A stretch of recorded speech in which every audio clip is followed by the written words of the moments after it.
आज जौनपुर के Shri Krishna inter college में इस ऐतिहासिक कार्यक्रम में पधारे बहुत बड़ी संख्या में मेरी माए बहनें, प्यारे नौजवान साथियों, बड़े बुजुर्गों, मीडिया के साथियों, पुलिस के भाइयों बहनों, मैं आपका बहुत बहुत धन्यवाद करता हूं। मैं अपनी बात को शुरू करूं इससे पहले जो मैं दाईं तरफ मेरे साथी खड़े उनसे आग्रह करूंगा। सर प्लीज आग्रह ये करूंगा कि अगर ये बल्ली टूट गई तो कई लोगों को चोट लगेगी। आपकी एक लापरवाही बहुत परेशानी खड़ी कर देगी। मेरा आग्रह है कि आप लोग बैठ जाओ, तभी बात रखूंगा जब आप लोग बैठ जाओगे। जब तक आप ये जो सामने यहाँ खड़े इनको भी कह रहा हूं बैठ जाओ, मैं बहनों के सामने जो लोग खड़े, जब तक आप बैठोगे नहीं बात नहीं शुरू होगी। आप बैठो अपनी अपनी जगहों पे, तभी बात शुरू होगी।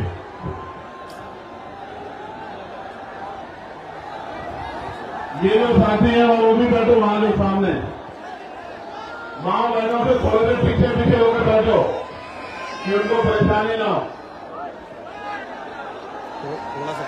प्यारे साथियों, आज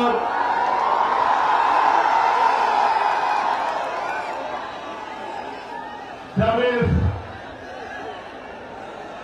अगर जगह नहीं है तो वहां से इधर निकल जाओ, लेकिन व्यवस्था मत कराओ, चोट लग जाएगी। मुझे आपकी फिक्र है, किसी एक भाई को भी चोट देने को नुकसान होगा। मैंने आपका प्यार देख लिया, लेकिन खाली करो उसको, नुकसान हमारा ही होगा इसलिए कह रहे हैं। और पीछे वाले परेशान हो रहे, बैठिए, यहां से इधर आइए थोड़ा सा, अगर आप नहीं संभाल पा रहे हैं तो। अगर जगह नहीं है तो पीछे जाइए, लेकिन व्यवस्था का हिस्सा मत बनिए। बहुत मेहनत की लोगों ने रैली सफल कराने के लिए, बहुत मेहनत की एक मेरे भाई ने। उसी में लगा दें, जल्दी से खत्म करें। पुलिस के भाइयों से आगे अगर मदद कराइए। भाइयों क्या कर रहे हैं आप लोग, देखें क्या माइक में लगा देते हैं।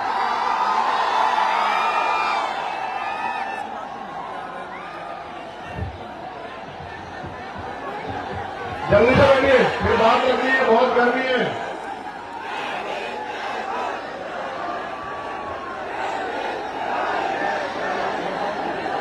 कराइए, व्यवस्था कराइए, मदद होगी आपकी, धन्यवाद होगा।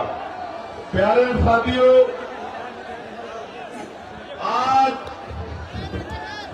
जौनपुर की ऐतिहासिक धरती पर इतने विशाल कार्यक्रम में जब मुझे आपके बीच आने का मौका मिला है, तो मैं अपनी बात को शुरू करते हुए बहुजन समाज में जन्मे सभी संतों, गुरुओं और महान पुरुषों को नमन करता हूं। प्यारे साथियों,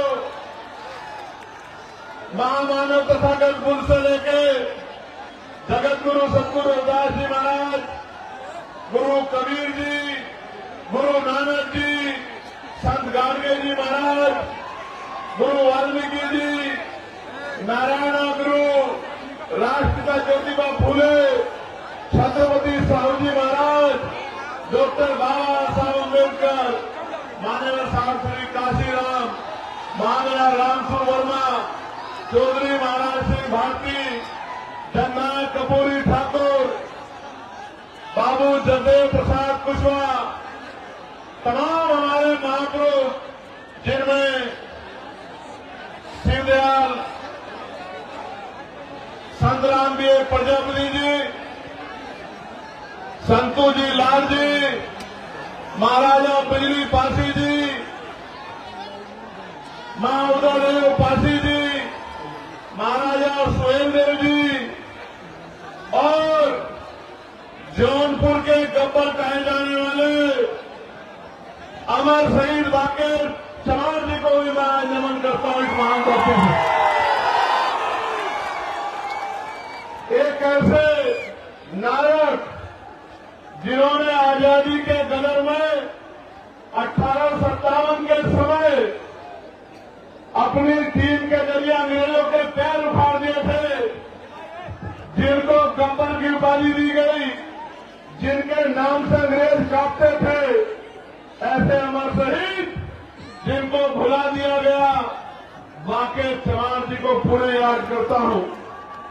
प्यारे साथियों, आज के कार्यक्रम को सफल बनाने के लिए जो मेहनत की गई है, उनमें हमारे प्रदेश के अध्यक्ष भाई सुनील कुमार चित्तौड़ जी, विनय सागर जी, गोरखनाथ बोध जी, जावेद इकबाल जी, मनोज कुमार यादव जी, अनिल प्रेता जी, सुनील लंकेश जी, विवेक कुमार राघव जी, बहन सुनीता जी, जयलाल प्रजापति जी, आशुतोष कुमार जी, अजय जी, अरविंद जी, प्रदीप कुमार जी, ए.के. गौतम जी, जितेंद्र भारती जी, भानु भारती जी, रत्नेश जी, भाई राजीव रियाज जी, सुनील पटेल जी, राजेश गौतम जी, मुकेश जी, पवनेश जी, संदीप सोनकर जी, रविकांत जी, विजय आजाद जी,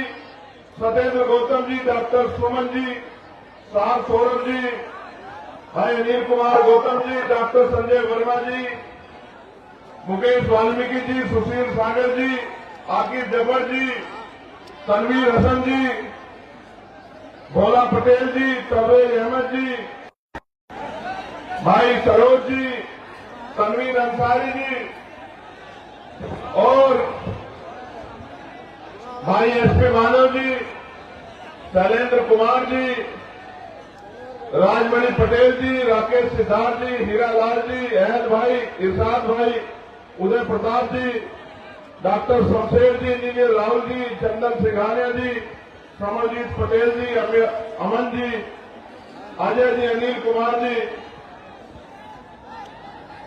अच्छी लाल जी, नूर आलम जी, नीलेश जी, दीपक जी, आनंद जी, रमेश जी, राजा जी, प्रमोद जी, चंद्रसेन जी का मैं बहुत बहुत धन्यवाद करता हूं।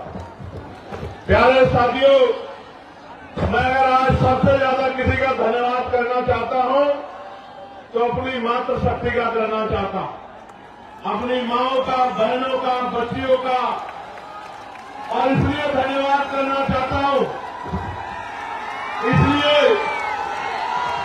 क्योंकि मैंने आने से पहले एक दादी को देखा जो मोटरसाइकिल पे आई है। मुझे नहीं पता वो कहां बैठी है, वो 100 किलोमीटर से आई है, 100 किलोमीटर से मोटरसाइकिल पे। मैंने उन माओं को सुना जो पैदल आ रही थी और उनसे पूछा गया कि आप कहां से आई हैं, तो उन्होंने जो बात कही कि हम अपनी बस लेके आए हैं, अपने पैसे से आए हैं, और अंत में उन्होंने कहा कि उनके पास चाय के पैसे भी अब नहीं बचे। इस प्यार का, इस कर्ज का आज मेरे पास कोई जवाब नहीं है, लेकिन अपनी बात को शुरू करते हुए सबसे पहले आपको ये कह रहा हूं, एक अवसर बनने दीजिए। आपके कच्चे घरों की, आपकी गरीबी, बेबसी, परेशानियों के, तकलीफों को संकल्प करके कहता हूं, जिस दिन अवसर बनेगा, 1 साल के अंदर अगर आपके घरों में चिराग नहीं जले, आपके दिल से आशीर्वाद नहीं निकला, आपकी परेशानियां हल नहीं हुई और आपकी आंखों के आंसू नहीं सूखे, आपकी भूख, जिनके लिए आज परेशान होना पड़ता, वो भूख नहीं खत्म हुई, आपको मान सम्मान का जीवन न मिला, तो राजनीति छोड़ के घर बैठ जाऊंगा। मेरी बात को आप याद रखना। प्यारे साथियों, मैं अपनी बात की शुरुआत करता हूं और सबसे पहले मैं यहां के एडमिनिस्ट्रेशन और पुलिस के भाइयों का धन्यवाद करना चाहता हूं। धन्यवाद इसलिए करना चाहता हूं, उन्होंने ऐतिहासिक काम किया है, ऐतिहासिक काम। किसी विधायक की रैली होती है तो भी 8 दिन पहले परमिशन दी जाती है, लेकिन उन्होंने कल रात परमिशन लेके जो उपकार हम पे किया है, मैं विश्वास से कहता हूं कि मैं इन अधिकारियों को कभी नहीं भूलूंगा। मेरी बात को आप याद रखें। आप जानिए, जिसके लिए सुबह उठने से लेकर शाम तक प्रदेश का कोई जिला, देश का कोई जिला ऐसा नहीं है जहां से वीडियो जारी करके मैसेज भेज के ये नहीं कहा जाता कि हम इसको कल का सूरज नहीं देखने देंगे। उसके लिए कल रात को परमिशन आपने दी, मैं आपका आभारी हूं। आपको क्या लगता है कि इस तरह की चीजों से आप चंद्रशेखर आजाद के प्रति जो प्यार लोगों के दिल में उसको कम कर सकते हैं? नहीं, ये गलतफहमी है आपकी। आप अगर आज सुबह भी परमिशन देते और ये टेंट भी नहीं लगता, एक कुर्सी पे खड़े होकर भाषण देकर अपने लोगों को कह के जाता कि याद रखना मेरी बात को। मैं किसी धरना सेठ का बेटा नहीं हूं, किसी व्यापारी का बेटा नहीं हूं, किसी नेता का बेटा नहीं हूं। एक प्राइमरी स्कूल के हेडमास्टर का बेटा हो। संस्कार है मेरे अंदर, मैं गरीबों का दर्द जानता हूं। और फिर कह रहा हूं, एक बार पैदा होता है आदमी, एक बार मरता है। ना मैं दोबारा पैदा हो सकता हूं, ना मैं 2 बार मर सकता हूं। एक दिन मुझे भी जाना है, लेकिन अगर जब तक जीवन है मैं इनके हक अधिकारों के लिए लड़ता रहूंगा। इस बात को शासन, प्रशासन और सरकार भी याद रखें। मेरी बात को याद रखें। आप मेरी बात को सुनो। मेरा बस चले तो एक शब्द ना कहूं और ऐसे ही चला जाऊं, लेकिन जब आया हूं तो अपनी बात कहना चाहता हूं, क्योंकि गर्मी इतनी है। मेरे ऊपर तो टेंट लगा है, लेकिन मेरी माए बहन, मेरे भाई, मेरे बच्चे, मेरे छोटे नौजवान साथी, बड़े बुजुर्ग गर्मी में है, पसीना आ रहा है।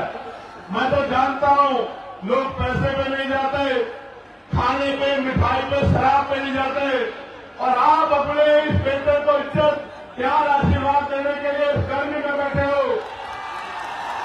नहीं है मेरे पास आज आपको देने के लिए बहुत कुछ नहीं है, लेकिन इस मंच से कह रहा हूं, मेरे खून का कतरा कतरा भी अगर आपके लिए बह जाएगा तो ऊप नहीं कहूंगा। मेरी बात को आप याद रखना। प्यारे साथियों, मैं कुछ समय इस गर्मी का आपका लूंगा, क्योंकि बहुत महत्वपूर्ण बात आपसे करनी है और आपने भी अपना काम छोड़ा है। एक एक पैसा इकट्ठा करके आपने इस रैली को सफल बनाने का प्रयास किया। प्यारे साथियों, मैं अपनी बात को शुरू करते हुए सबसे पहले भदोही के लाल धीरज कुमार गुप्त जी को आदरांजलि अर्पित करता हूं। भदोही का जो लाल धीरज कुमार जी थे, जिन्होंने 2023 में अग्निवीर ज्वाइन किया और 18 फरवरी को जम्मू कश्मीर में वो शहीद हो गए। ये शहीद जिस परिवार से होता है, उस परिवार को तकलीफ का एहसास होता है, लेकिन आप ये समझिए, उस शहीद भाई को आज याद करना इसलिए जरूरी है क्योंकि पहले आर्मी की नौकरी पक्की होती थी। केंद्र की सरकार ने अग्निवीर के जरिए 4 साल की नौकरी करके जिस तरह से सेना का मनोबल गिराने का काम किया और नौजवानों में जो राष्ट्रभक्ति की भावना थी उसको कमजोर किया, देश इस निगम सरकार को कभी माफ नहीं करेगा। मेरी बात को आप याद रखना। भाई धीरज जी के पिताजी श्याम सुंदर गुप्ता जी, गुप्त जी, जो उनसे पहले ही इस दुनिया से चले गए, उस परिवार में जो चिराग बुझे हैं, इसलिए उस परिवार को मैं आदरांजलि भेंट करता हूं। प्यारे साथियों, अगले 20, 25, 30, 40 मिनट मैं जब अपनी बात कहूंगा, मैं आशा उम्मीद करूंगा कि आप मेरी बात को सुनेंगे, क्योंकि अगर आप मेरी बात को सुनेंगे नहीं तो फिर आप घर क्या लेके जाएंगे और मेरी बात पे क्या पहरा देंगे, क्या करेंगे, आपको पता ही नहीं लगेगा। चंद उत्साही नौजवान, मैं उनसे आग्रह करूंगा कि वो शांति से खड़े रहें और शोर मचाने की बजाय मेरी बात पर गौर करें। मैं मानता हूं कि मैं बहुत दिनों में इधर आता हूं तो आपका प्यार बहुत ज्यादा है मुझसे, लेकिन खाली प्यार से काम नहीं चलेगा। खाली प्यार से काम नहीं चलेगा। अगर मान सम्मान चाहिए तो उठ के खड़े होना पड़ेगा, उठ के खड़े होना पड़ेगा। मेरी बात को याद रखना। आपके महापुरुषों के नाम मैंने लिए, उन महापुरुषों का संघर्ष याद करो, उनका बलिदान याद करो, उनका शौर्य याद करो। आप उनके अनुयायी हो, आप चंद्रगुप्त मौर्य जी के अनुयायी हो, सम्राट चंद्रगुप्त मौर्य के। आप सम्राट अशोक के अनुयायी हो, आप भीमा कोरेगांव के उन वीर योद्धाओं के अनुयायी हो, उनके वंशज हो। आप अपनी ताकत को भूल बैठे हो और जिस दिन आप उठकर खड़े हो गए और आपने फैसला ले लिया, मैं लिख के देता हूं कि सामंतवाद की जड़ें उस दिन जो है कमजोर हो जाएंगी, सामंतवाद का झंडा उस दिन धरती में डर जाएगा। मेरी बात को आप याद रखें। प्यारे साथियों, आज मैं यहां बहुत बातें कहने आया था, लेकिन आज मैं यहां चुनावी भाषण पे बात नहीं करूंगा। आज मैं यहां अपने दिल की बात कहूंगा, और वो ये है कि मैं उन नौजवानों की बात कहने के लिए आया हूं जो डिग्रियां लेकर सड़कों पे घूम रहे हैं, लेकिन रोजगार नाम की चीज उनके पास नहीं। आज मैं उन माओ की, उन बड़े बुजुर्गों की, मेरे अभिभावकों की बात करूंगा जिन्होंने अपना खून, अपना पसीना, अपना पेट काट के अपने बच्चों की पढ़ाई में लगा दिया, और वो बच्चे नौकरी के भाव में देवर घूम रहे हैं। वो माँ बाप ये देख रहे हैं कि कब उनके बच्चों को रोजगार मिले।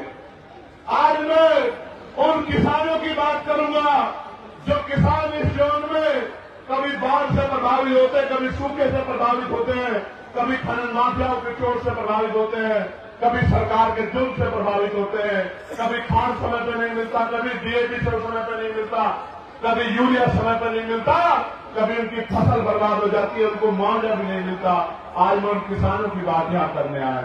आज मैं अपनी उन बहन बेटियों की बात करने आया हूं जिनके लिए सरकार कहती है कि हम उनको साइकिल देंगे, हम उनको स्कूटी देंगे, लेकिन ये निकम्मी सरकार हमारी बहन बेटियों की इज्जत की रक्षा भी नहीं कर पा रही है। उनका दर्द कहने के लिए आज मैं यहां आया। प्यारे साथियों, हमारी वर्दी में कोई खोट नहीं है। ये जो पुलिस के मेरे भाई हैं, मैं इनको सल्यूट करता हूं, लेकिन आप नहीं जानते ये मजबूर हैं, क्योंकि पुलिस सरकार के अंदर में होती है। जो सरकार चाहती है वो पुलिस के भाइयों को मजबूरी में करना पड़ता है।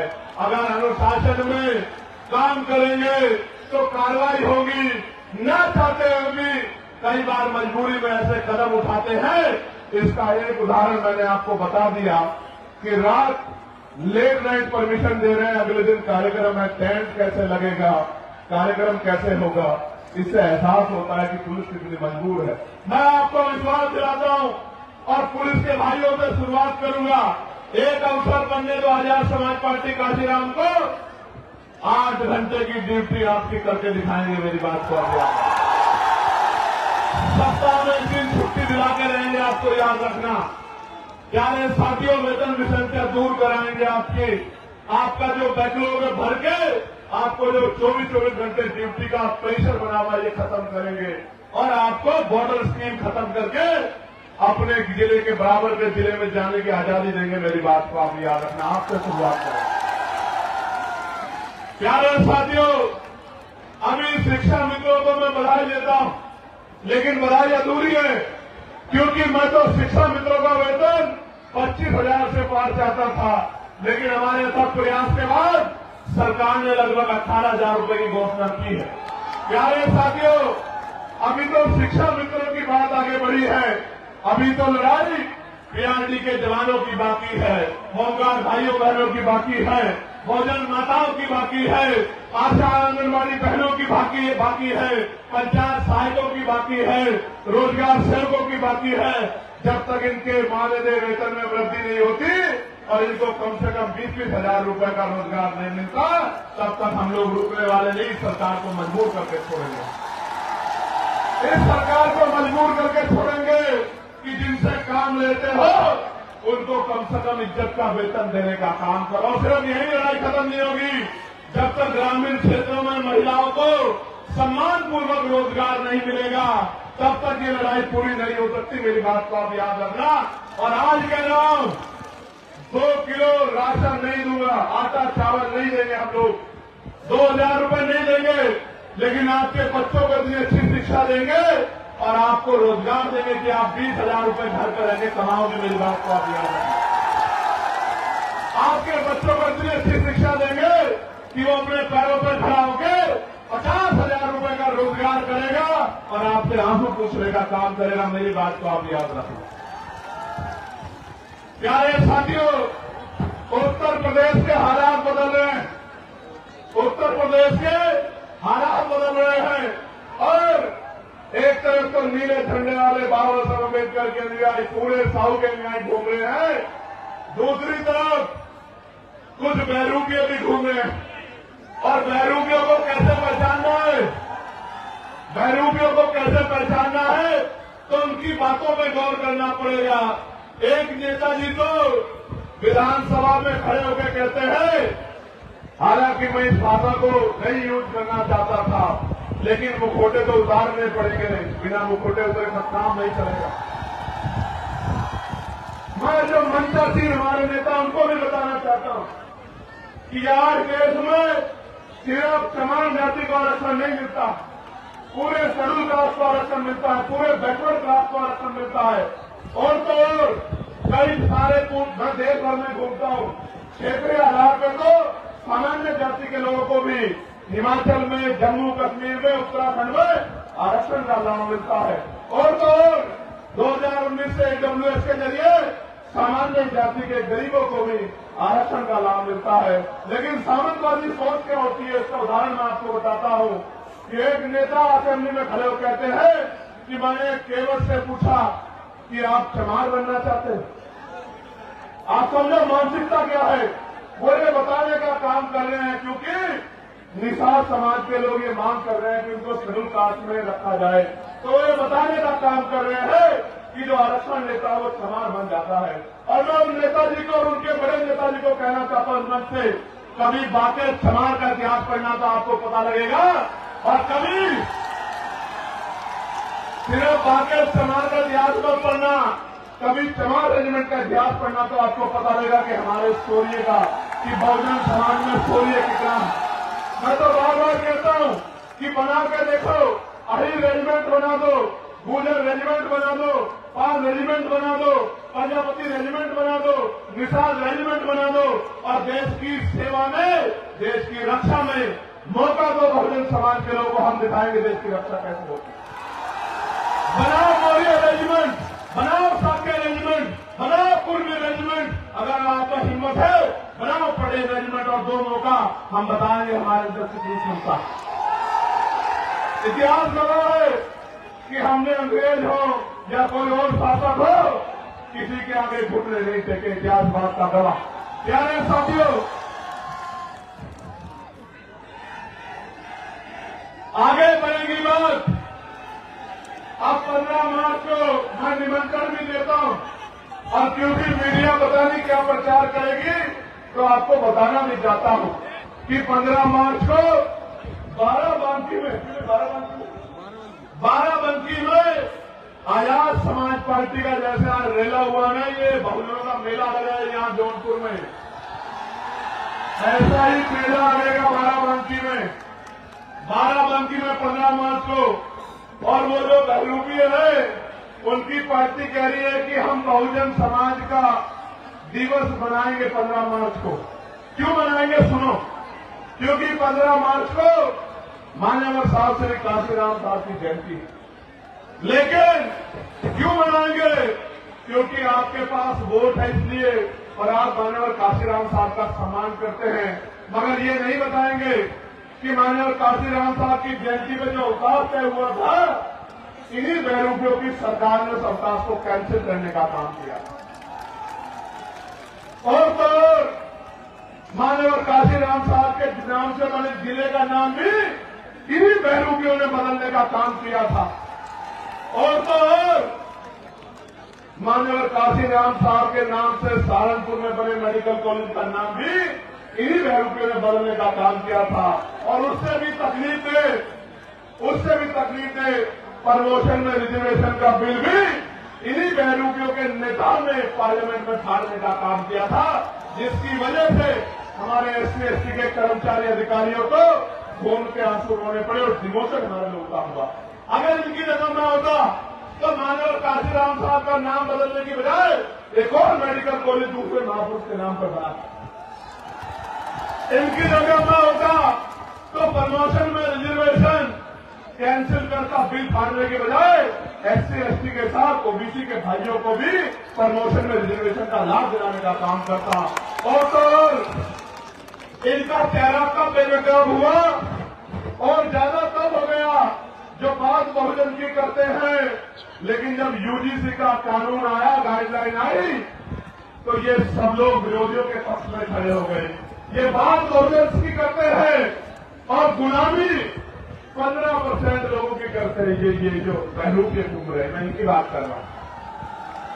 अभी आएंगे वो नीला पट्टा पहन के आएंगे, बाबा साहब की बैनर पर तस्वीर लगाएंगे, लेकिन जब आपके बच्चों के भविष्य को यूनिवर्सिटियों में कुचला जाएगा, जब उनकी हत्याएं होगी, संस्थानिक हत्या, जब रोहित वेमुला, पायल तड़वी, देवता मेघवाल को मारा जाएगा, तो इनके मुंह से एक आवाज नहीं निकलेगी। तब ये गुलामों की तरह अपने मालिकों का साथ देंगे, अपने बहुजन गरीब समाज का साथ नहीं देंगे। प्यारे साथियों, आपको भी कमर कसनी है कि अपने बच्चों की हत्या नहीं होने देनी है। और मैं आज इस मंच से कहना चाहता हूं कि UGC की गाइडलाइन तो लागू होकर रहेगी, उनको कोई रोक नहीं सकता है। मेरी बात कर रहा है, क्योंकि मैं कल ही एक भारतीय जनता पार्टी के वर्तमान सांसद को सुन रहा था और बहुत सही बात कह रहे थे। वो ये कह रहे थे क्योंकि उनको एहसास है कि अगर SC/ST OBC का विरोध करेंगे तो MP MLA भी नहीं बन पाएंगे। ये लोग 15% से कोई MP MLA नहीं बन सकता है।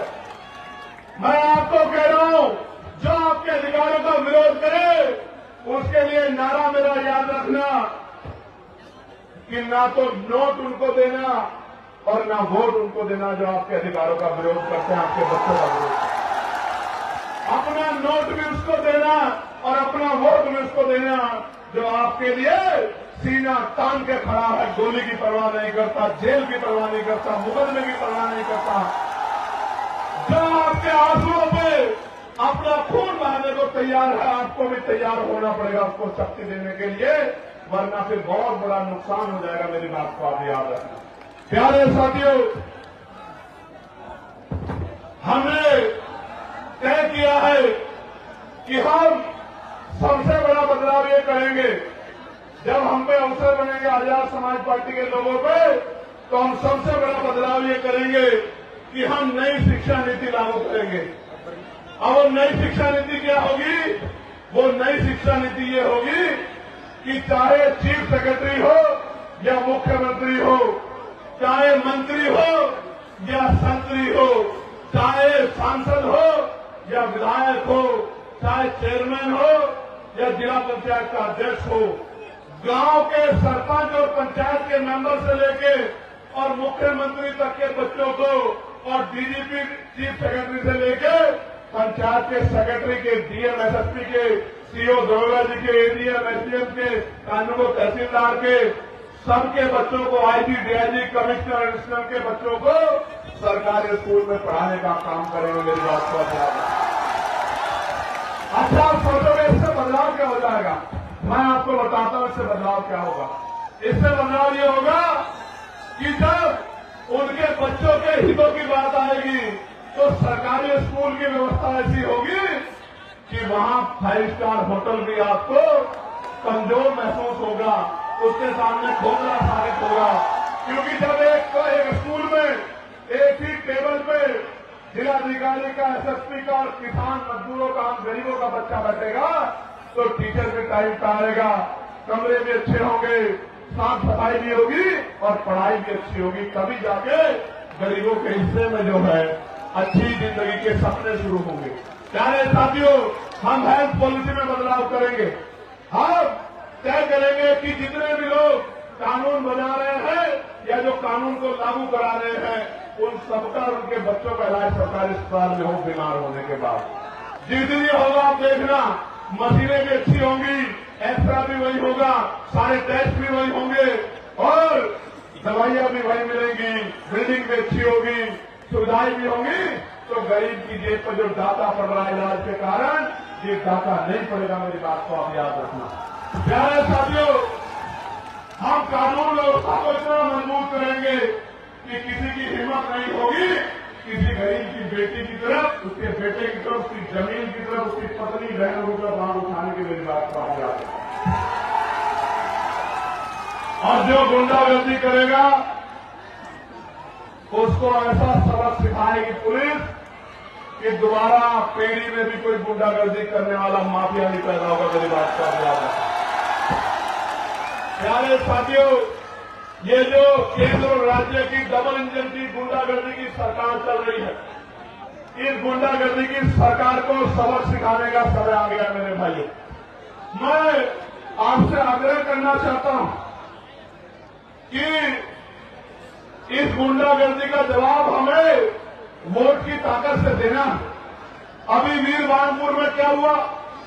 वीरभानपुर में क्या हुआ?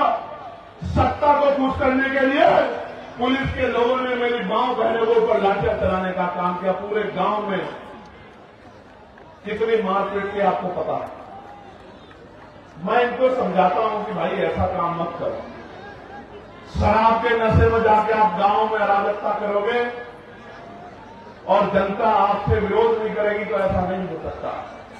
इसलिए मैं इस घटना का संज्ञान लूंगा और जो अन्याय वहां हुआ है लोकसभा में 9 तारीख से जब लोकसभा चलेगी, उस अन्याय को देश के प्रधानमंत्री के सामने दिखाने का काम करूंगा। उनको बताऊंगा कि उनकी सरकार किस तरह की गुंडागर्दी उत्तर प्रदेश में कर रही गरीबों के साथ। ये जो धर्म की बात करती है, महापुरुषों के सम्मान की, भारतीय जनता पार्टी की डबल इंजन की गुंडागर्दी वाली सरकार मां अहिल्याबाई होलकर का कितना अपमान किया। उनकी मूर्तियां तोड़ तोड़ के जो है वो फैला दी और जो नौजवान संघर्ष करने गया उनको लाठियों से पीट के जेल में बंद कर दिया। इतनी गुंडागर्दी कर रही है सरकार। प्यारे साथियों, काशी द्वार बनाया जा रहा है बनारस में, एयरपोर्ट के पास 16 ग्राम सभा की जमीन को बिना मुआवजे के छीनने का काम कर रहे हैं। सरकार का काम लोगों को घर देना होता है, जमीन देनी होती है, जमीन छीननी नहीं होती। लेकिन उत्तर प्रदेश की गुंडागर्दी करने वाली सरकार जबरन लोगों की जमीनें छीनने का काम कर रही है। प्रयागराज के फूलपुर के चठिनोटा मुकुंदपुर गांव में जबरन जमीन अधिग्रहण की जा रही है और किसान आंदोलन कर रहा है। और किसान तो ये भी कह रहा है जान दे देंगे लेकिन जमीन नहीं देंगे। आप ये देखो किस तरह से किसानों को, मजदूरों को नोचने का काम ये सरकार कर रही है। प्यारे साथियों, फतेहपुर जिले में मनरेगा कर्मियों को 6 माह से मानदेय नहीं मिल रहा है क्योंकि नया जी राम जी कानून लाके इन्होंने 40% पहला सरकार को, राज्य सरकार को देने को कहा है और राज्य सरकार पूर्ण कर्जे में है। उत्तर प्रदेश के हर व्यक्ति पे लगभग 30-35 हजार रुपए का कर्ज है इनकी गलत नीतियों की वजह से। आज तो हालात ऐसे हैं, दुकान मंडी, दाल मंडी में जो दुकानें तोड़ी जा रही है, लगभग 100 दुकानें ऐसे जिनका मुआवजा सरकार ने अभी तक नहीं दिया। मिर्जापुर में बाढ़ और सूखे की मार से जनता परेशान है लेकिन सरकार की आंखें नहीं खुल रही है। और गाजीपुर में गंगा कटान और बाढ़ की समस्या से किसान और आम आदमी परेशान है। उनको फसलों का दाम भी नहीं मिल रहा है और सरकार सोई बैठी है। जनपद चंदौली में जो लाइफ लाइन कही जाती है, लेबर कर्मनाशा मुख्य नहर, कितनी हालत खराब है कि किसान सिंचाई के लिए भी परेशान है। प्यारे साथियों, हमने तय किया है कि अब इस गुंडागर्दी की सरकार को उत्तर प्रदेश से खराब करना है और खदेड़ फेंकना ही नहीं है, इनकी हालत ऐसी करनी है कि दोबारा जनता के साथ अन्याय करने के बारे में ये सोच भी ना पाए। प्यारे साथियों, और उसके लिए कसनी पड़ेगी, आपको मुझे हिम्मत दिखानी पड़ेगी, आपको मुझे ताकत बनानी पड़ेगी। और जिस तरह 69,000 शिक्षक भर्ती के बच्चों को इन्होंने, जिसमें पिछड़े वर्ग के बच्चे हैं, पाल, प्रजापति, कश्यप, सैनी, मौर्य, साक्य, शुक्ला, बिंद, राजभर, केवट, मल्ला, यादव, भूषण, जाट, तमाम पिछड़े जातियों के बच्चे, सैन विश्वकर्मा के बच्चे, मेरी आज भी याद है, लाठियां मार मार के उन बहनों के हाथ तोड़ दिए लखनऊ में, जब वो मुख्यमंत्री के दरवाजे गई, लेकिन उनको नौकरी सरकार ने आज तक नहीं दी। मैं पूछना चाहता हूं, जो सरकार गरीबों के बच्चों की नौकरी छीनने काम करती है, वो क्या गरीबों की जैसी हो सकती है क्या? मैं आपको याद दिलाना चाहता हूं, कप्तान में क्या हुआ मेरठ में, आपने देखा था नहीं देखा तो बताओ। जब मैं उस मां को न्याय दिलाने के लिए और अपनी बहन बेटी जिसको उठा ले गए थे गुंडे, उसको बरामद कराने के लिए दौड़ रहा सड़कों पे, आपने देखा था नहीं देखा था? क्यों दौड़ना पड़ रहा था मुझे? क्योंकि ये सरकार हमारे बच्चों को न्याय नहीं दिलाना चाहती। और हालत ऐसी है कि मीडिया को भी नहीं, जो मीडिया जिसको लोकतंत्र का चौथा स्तंभ कहा जाता है, अघोषित इमरजेंसी चल रहे उत्तर प्रदेश में, हमारी मीडिया के भाइयों को भी पीड़ित परिवार से बात नहीं करने देते, उनके साथ भी गुंडागर्दी करते हैं। ये आलम हो गया उत्तर प्रदेश में। अब दो ही रास्ते हैं, क्या तो हम इस गुलामी को सहे या फिर हम इस गुलामी की बेड़ियों को जड़ से उखाड़ सके। आप बताओ तैयार हो या नहीं हो? बताओ, बताओ तैयार हो या नहीं हो? वो जो ऊपर बैठे हाथ धो के बताओ तैयार हो या नहीं हो? वो जो वहां छत पर चढ़े हुए हमसे पूछना चाहता हूं तैयार हो या नहीं हो? बताओ। प्यारे साथियों, गौर करो, अब आप जब गांव में जाओगे तो क्या बताओगे कि भैया क्या करेंगे, भैया का साथ क्यों देना है, आजाद समाज पार्टी को वोट क्यों देनी है, आजाद समाज पार्टी का मल्ले क्यों जिताना है, आजाद समाज पार्टी का जिला पंचायत सदस्य क्यों जिताना है, आजाद समाज पार्टी का प्रधान और क्षेत्र पंचायत सदस्य क्यों जिताना, मैं आपको बताता हूं। क्या बताता हूं क्यों जिताना है?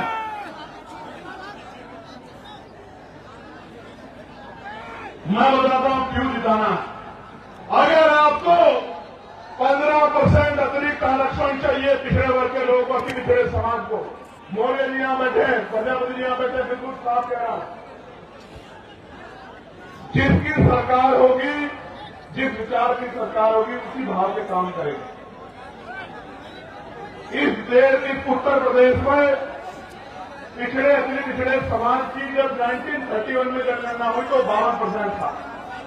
फिर उसके बाद 600-700 नई जातियां उसमें जोड़ दी गई।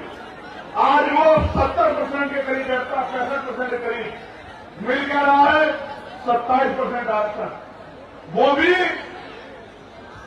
मध्य प्रदेश में जहां 90% SC/ST OBC है, वहां मिल रहा है 16%, 13% आरक्षण नहीं दे रहे हैं। यूजीसी का मामला सुप्रीम कोर्ट में जाता, मैं सम्मान करता हूं सुप्रीम कोर्ट का, लेकिन अगले दिन स्टे हो जाता है। लेकिन आपका मामला कई सालों के पढ़ा कोई पूछने वाला नहीं है। आज मैं ऐलान करके कह रहा हूं, आप जाके घर घर बताना, और क्योंकि हम लोग महापुरुषों को मानने वाले लोग हैं, हमारा संकल्प भी हमारी शक्ति है।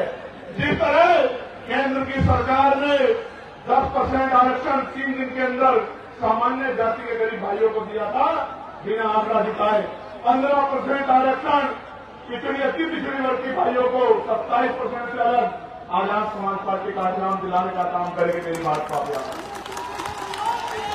जो अति पिछड़ी जातियां हैं 100 नौकरी आएगी तो 15 नौकरी आपके परिवारों में उस तरह पहुंचेगी जिनमें आपके हिस्से को कोई दूसरा नहीं ले पाएगा, और बाकी आपकी हिम्मत पे है।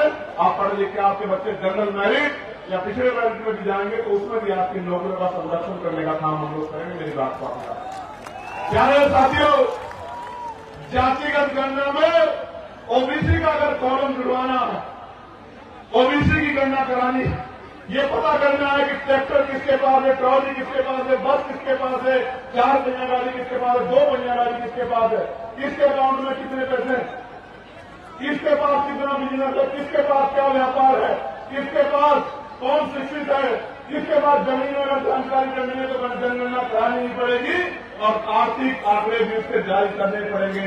ये तभी संभव होगा जब आजाद समाज पार्टी काशीराम के मेंबर असेंबली में और पार्लियामेंट में खड़े होंगे, तभी संभव होगा। इसके अलावा कोई बात नहीं।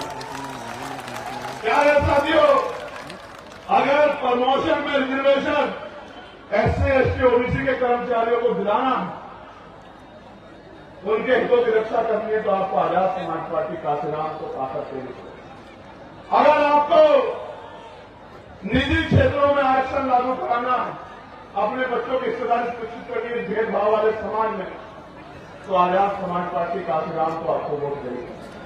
क्योंकि आजाद समाज पार्टी काशीराम का इकलौता सांसद ही वहां UGC के गाइडलाइन के समर्थन में सड़क और संसद में लड़ रहा था, दिल्ली जंतर मंतर में लड़ रहा था। बाकी तो आंख छिपा छिपा के इधर उधर घूम रहे। प्यारे साथियों, जो दुख तकलीफों में आपके नहीं हुए, वो कल सत्ता में के अहंकार में आपके क्या हो जाएंगे, इस बात को आपको समझना पड़ेगा। इसलिए मैं आपसे कह रहा हूं कि आजाद समाज पार्टी को अगर आप कामयाब करेंगे, ताकत देंगे, तो फिर आपकी ताकत मजबूत होती जाएगी। गौर से सुनो मेरे प्यारे साथियों, अब बदलाव की घड़ी आ चुकी है। इस घड़ी का मैं भी इंतजार कर रहा हूं और आपको भी इंतजार है। आप जो इतना पैसा खर्च करके, समय खर्च करके इस कड़ाके की गर्मी में यहां डटे हुए हो, तो फिर आज यहां दिल पे ये संकल्प लेके जाओ, अपने दिल में दिमाग में बात मजबूत करके जाओ कि हमारे ऊपर जो जुल्म हुआ है, हमारे ऊपर जो अन्याय हुआ है, हमारे अधिकारों को जो लूटा गया है, हमें एक एक अधिकार छीन के लेना है और छीन के लेने के लिए हमें शक्ति बनानी है। और लोकतंत्र में शक्ति वो वोट में होती है। अपने वोट को मजबूत करना है, अपने बूथ को मजबूत करना है, अपने क्षेत्र को मजबूत करना है। प्यारे साथियों, आज जनता की अदालत लगी है, जनता की अदालत, और जनता की अदालत में फैसला होना है और इसका मौका 2027 में आएगा। बेसब्री से इंतजार है मुझे कि आप अपनी गुलामी की बेड़ियां काटने के लिए किस तरह का प्रयास करोगे, ये बताने के लिए मैं आज आपके पास आया। प्यारे साथियों, मेरी बात पे गौर करो। कब तक बेबसी, लाचारी, गरीबी, बीमारी, परेशानियों की जिंदगी जियोगे?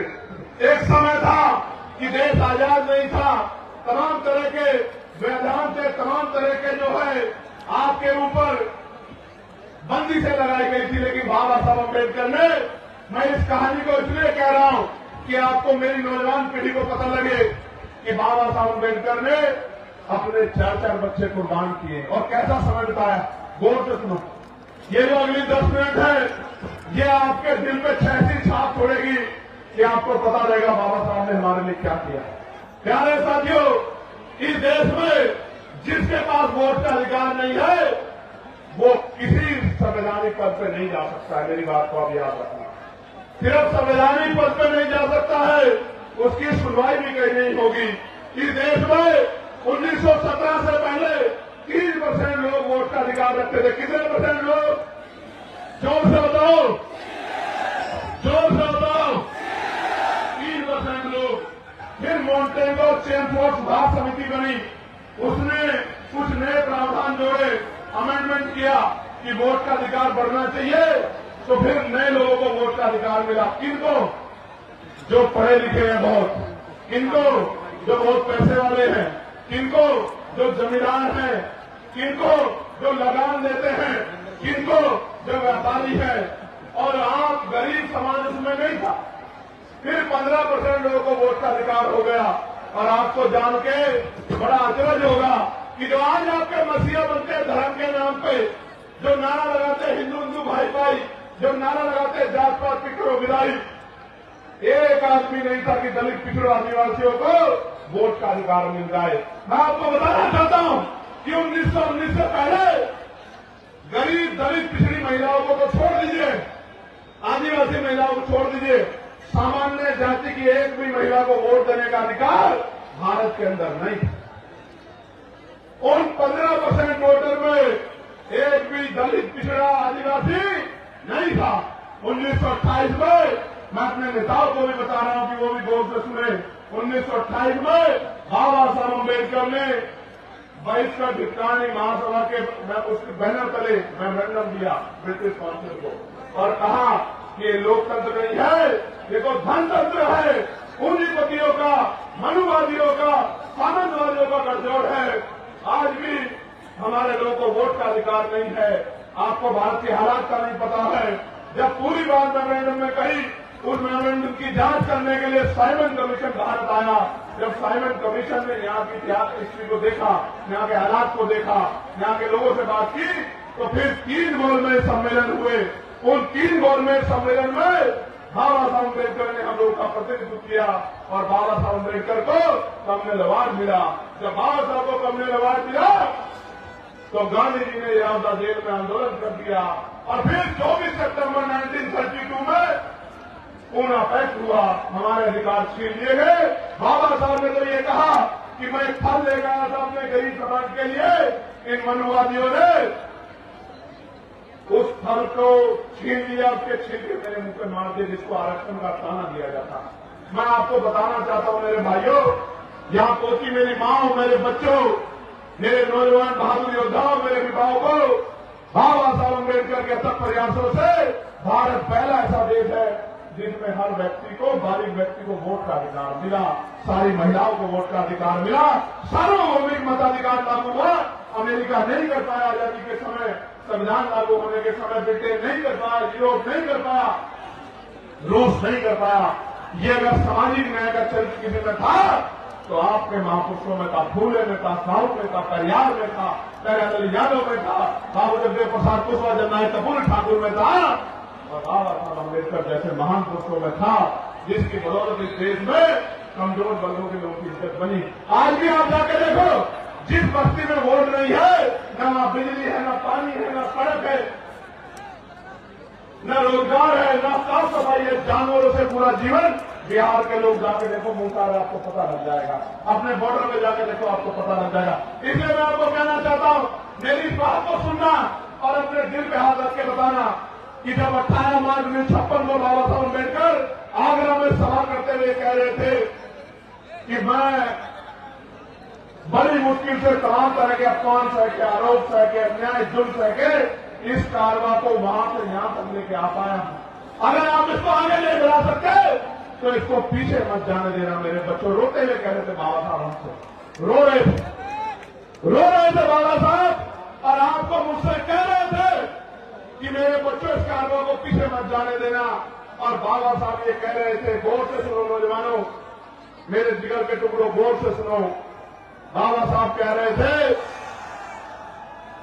कि जब मैं अपने चारों तरफ देखता हूं,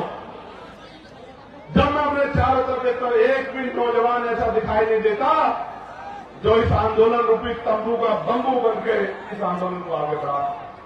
बाबा साहब कह रहे थे जैसे एक बंबू के ऊपर बहुत टेंटों का बोझ होता है, इस तरह से मैं बहुत सारे बोझ को झेल रहा हूं।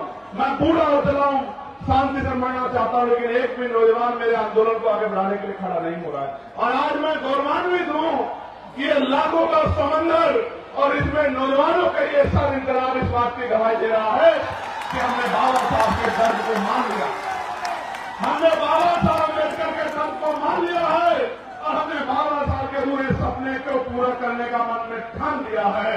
अब इस लड़ाई को कोई नहीं रोक सकता, क्योंकि कहा गया है कि संघर्षों के साय में घनघोर जलानी पलती है और ध्यान उधर झुक जाता है, इस घोर जलानी चलती है। प्यारे साथियों, गौर से सुनो, गुलामी किसे कहते हैं? गुलामी ये है कि जब आप हार मान जाओ, गिरना गुलामी नहीं होता, फेल होना गुलामी नहीं होता, लेकिन जब आपके अंदर ये बात बैठ जाए कि आप जीत नहीं सकते, इसको गुलामी कहते हैं। 4 दिन पहले बदायूं में एक नौजवान 3 मुस्लिम बुजुर्गों, 2 मुस्लिम बुजुर्गों एक नौजवान को पीट रहा। वो 3 लोग चाहते हैं तो उसका बंदर बना देते पीट पीट के, लेकिन गुलामी इस बात को कहते हैं कि वो 3 लोग हिम्मत नहीं जुटा पाए और बिना किसी अपराध के पिटते रहे, दिलचस्प होते रहे, इसको गुलामी कहते हैं। आज के हालात उत्तर प्रदेश में किसी को कहीं से पकड़ो, कहीं गोली मारो, कहीं दिखाओ और कोई मुकदमा लगाओ, क्योंकि वो मुसलमान है तो कोई पूछने वाला नहीं, वो यादव है तो कोई पूछने वाला नहीं है, वो कुर्मी है तो पाक प्रजापति का सब है तो कोई पूछने वाला नहीं है, वो निसार है तो कोई पूछने वाला नहीं है, फांसी है तो कोई पूछने वाला नहीं, गोली मारो जेल हो। मदरसे पे कब्जा, मस्जिद पे कब्जा, खानका पे कब्जा, कोई पूछने वाला नहीं है। पुलिस की मौजूदगी में फतेहपुर के मकबरे में जाकर तोड़ कर देने कुछ कहने वाला, क्यों? क्योंकि सबको डर लगता है कि कहीं ये भीड़ आपकी जान ना ले ले। और एक बहुत बड़े महापुरुष ने कहा था कि कुछ लोग सिर्फ इस वजह से नहीं लड़े कहीं वो मर ना जाए, जबकि सच ये है कि एक दिन सबको मरना है। जिस दिन मौत आएगी कोई बचा नहीं पाएगा, कोई रोक नहीं पाएगा। इसलिए मैं आपको कहना चाहता हूं और मैं आपसे पूछना चाहता हूं, क्या आप यहां से जाके काम करोगे नहीं करोगे? बताओ मुझे, क्या करना है आपको पता है नहीं पता है? मैं आपको बताता हूं क्या करना। आज जब मैं अपनी बात को कह के यहां से जाऊंगा तो मेरे बाद पैसे वाले लोग आवाज आ रही है, अरे आवाज हाथ खड़ा करना, अब नीचे करो। जब मैं अपनी बात कह के आज यहां से जाऊंगा मेरे बाद पैसे वाले सक्रिय हो जाएंगे, आपके घरों पे आएंगे, चुनाव का समय आएगा, कहेंगे पैसा ले लो, साठ ले लो, मिठाई ले लो, शराब ले लो। चंद्रशेखर आजाद के चक्कर में मत पड़ो, चंद्रशेखर आजाद बहुत दूर रहता है, आपको यही रहना है। मैं आपको वचन देकर कहता हूं, अगर आपने का काम उठेगी तो आप उठाने वाला चैन से सो नहीं पाएगा। मेरी बात को आगे आता, चंद्रशेखर आजाद आपसे दूर नहीं रहता। उनको बता दो कि चंद्रशेखर आजाद आपके दिलों में रहता है और उसको पैसे से निकाल नहीं सकते हो, उसको पैसे चुरा नहीं सकते हो। एक दिन के लिए नहीं दिया वोट। बाबा अम्बेडकर ने कहा है और माननीय काशीराम साहब ने कि वोट का अधिकार गुलामी से मुक्ति के लिए दिया है, बिकने के लिए नहीं दिया है। और वोट की रक्षा ऐसे करनी है जैसे बहन बेटियों की रक्षा करते हैं। मैं आपको कहना चाहता हूं मेरे लोगों, बिल्कुल मत घबराना, आने वाला समय आपका है। मेरी बात को आप याद रखें। करना क्या है? करना यह है कि यहां से जाके मुझसे वादा करो कि मैं अपने बूथ को तैयार करूंगा, हर बहुजन समाज के व्यक्ति के घर जाऊंगा, हर घर में जाके अपनी नीतियां बताऊंगा, अपनी पार्टी का एजेंडा बताऊंगा, भाईचारा बनाऊंगा और एक एक वोट आजाद समाज पार्टी के समर्थन में तैयार करने का काम करूंगा। बताओ करोगे नहीं करोगे? करोगे नहीं करोगे? बताओ। मैं अपनी मां को कहना चाहता हूं, अपनी इस राज्य में फोन करना, बेटी की तस्वीर में, बेटे की तस्वीर में, बहन को जो मुझसे लगती है मेरी बुआ को जो आपकी नजर लगती है उसको फोन करना और कहना कि इधर उधर नहीं देखना, इस बार वोट आजाद समाज पार्टी काशीराम को अपने भाई चंद्रशेखर आजाद को जाएगा नहीं जाएगा? बताओ। और आप लोग क्या करोगे? आप लोग ये करना कि अपनी बस्ती को तैयार करना, अपने कस्बे को तैयार करना, अपने गांव को तैयार करना। और अगर सच्ची श्रद्धांजलि देना चाहते हो बाबा साहब को, उनके आंसू को सुधारना चाहते हो, अपने गांव का सपना पूरा करना चाहते हो, तो इस गरीबी बेबसी के जीवन को खत्म करने के लिए आपको खुद को मजबूत करना पड़ेगा।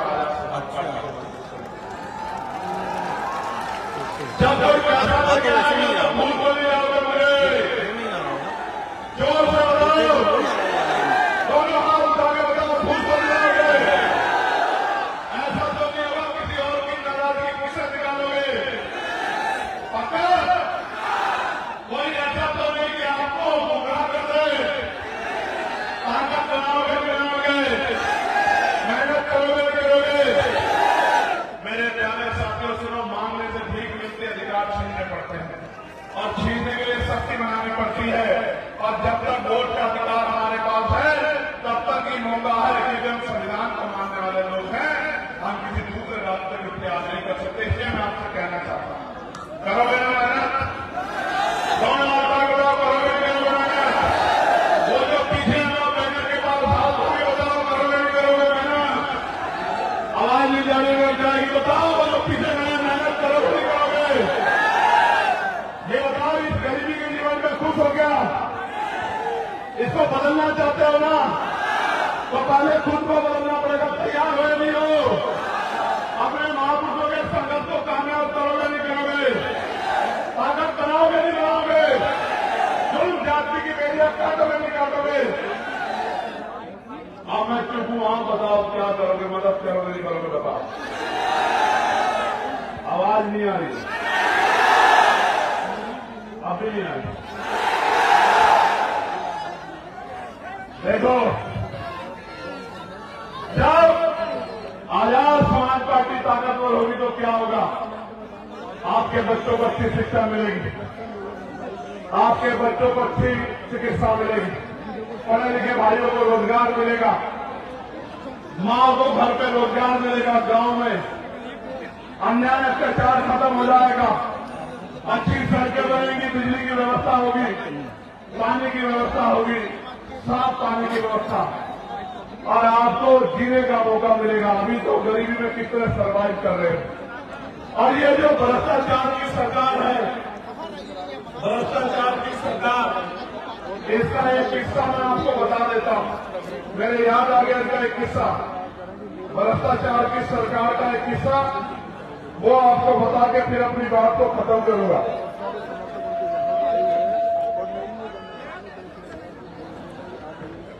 हापुड़ एक जिला है पश्चिमी उत्तर प्रदेश में, वहां 517 गरीब जोड़ों की शादी का कार्यक्रम था। 75 लाख रुपए में टेंडर दिया गया ठेकेदार साहब को, लेकिन जब बाराती आए तो जो टेंट लगा हुआ था वो फटा हुआ था, और जब बाराती खाना खाने गए तो खाना इतना सड़ा हुआ था कि उसको आदमी को छोड़ो जानवर भी ना खाए। ये योजना नहीं ला रहे हैं, ये योजनाओं के जरिए अपने पेट को भरने का काम कर रहे, गरीबों के हक की मेहनत की कमाई को छीन के ये लूटने का काम कर रहे हैं। इस भ्रष्टाचारी सरकार को हमको 2027 में जवाब देना है, ताकत बनाते। भ्रष्टाचार रोकोगे नहीं रोकोगे? पक्का? तो मैं आपका सबका बहुत बहुत धन्यवाद करता हूं और आपसे अपील करता हूं कि आज से आप काम में जुट जाना। अगर आशा बहनें, आंगनबाड़ी बहनें, भोजन माता, पंचायत सहायक, रोजगार सेवक, पीआरटी के जवान, होमगार्ड भाइयों के लिए अगर उनके वेतन में वृद्धि करानी है, अपने पढ़े लिखे बच्चों के लिए रोजगार चाहिए, अपने क्षेत्रों में विकास कराना है, और ये जो पेपरों में पेपर लीक होते हैं, भर्तियों में घोटाले होते हैं, बंद कराने हैं, निष्पक्ष भर्तियां करानी है, तो फिर कमर कस लेना, आपसे जाकर मेहनत करने का काम करना। करोगे नहीं करोगे? चलो फिर दोनों हाथ उठा के एक बार धन्यवाद कर दो। ऊपर वालों ने कम हाथ उठाया जो वहां है, नारा लगाओ मेरे साथ, जय भीम, जय भारत, जय संविधान, जय मंडल, जय जोहर, वोट हमारा राज तुम्हारा, नहीं चलेगा, नहीं चलेगा, वोट हमारा राज तुम्हारा, नहीं चलेगा, नहीं चलेगा। एक नारा जो नया दिया है आज, वोट किसको दोगे? वोट अपना बहुजन को और नोट अपना बहुजन को। समझे नहीं समझे? न मनवादियों को वोट देंगे, न नोट देंगे। वादा करो मुझसे, पक्का? वादा हो गया? चलो बहुत बहुत धन्यवाद आप सबके लिए, मंगल कामनाएं। एक दो नारे और रह गए, जरा जोर से लगा दो। हमारी सेना जिंदाबाद, जिंदाबाद, जिंदाबाद। हमारे सैनिक बल जिंदाबाद, जिंदाबाद, जिंदाबाद। हमारी पुलिस जिंदाबाद, जिंदाबाद, जिंदाबाद। परमिशन यार समय पर दे दिया करो, क्यों ऐसा करते हैं? सुनो, जब आजाद समाज पार्टी राजकाज में होगी, कोई विपक्ष आदमी रैली करेगा तो हम उसको 1 महीना पहले परमिशन दिला देंगे। हम इनके तो डरपोक नहीं है जो लोकसभा में डरते